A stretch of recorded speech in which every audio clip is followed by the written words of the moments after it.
One day, in the early morning, Gautama Buddha was sitting in a garden quietly with his disciples. A man arrived silently and stood in the shadows. That man was a great devotee of Lord Rama. He had built many temples across the country.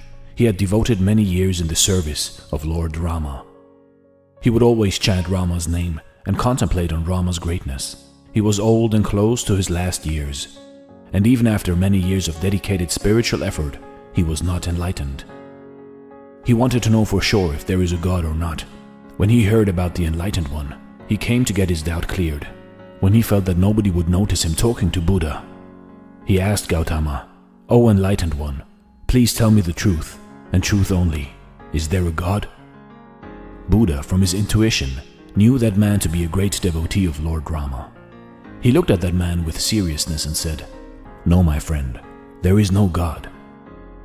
Buddha's disciples that had gathered were very relieved and joyous to finally know the truth that there was no God. They all started muttering between them, sharing what the Buddha had just told. Whenever a disciple had asked that question to Buddha, he would become silent, so they never knew. His words spread through the whole town. The whole town was celebrating the day on which the truth of no God was revealed by the Enlightened One. They were finally free of the ideas of hell, heaven, and of somebody sitting up to judge one's actions. It was getting late in the evening, and once again, the disciples came back and sat around the Buddha. There was a materialist who had been an atheist all his life. He had convinced thousands of people that there was no God.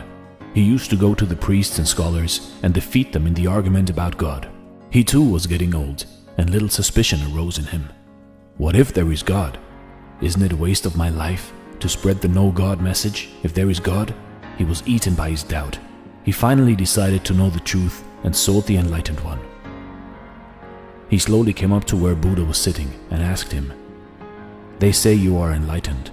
Please tell me if there is God." Buddha, knowing that man to be an atheist, said with firm voice, as if he is in firm conviction, "Yes, there is God."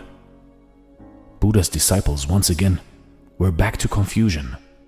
The word spread around town that there was no God, and so the whole town was confused.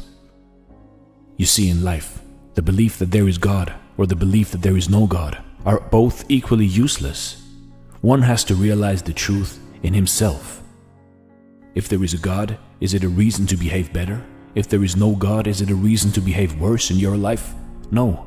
So to realize oneself is to look inside of you and not looking for a truth that is somewhere out there in the universe. Because life is short and you can spend your whole life thinking about if there is God or no God. But here on earth, if you are good, you are good. If you are bad, you are bad.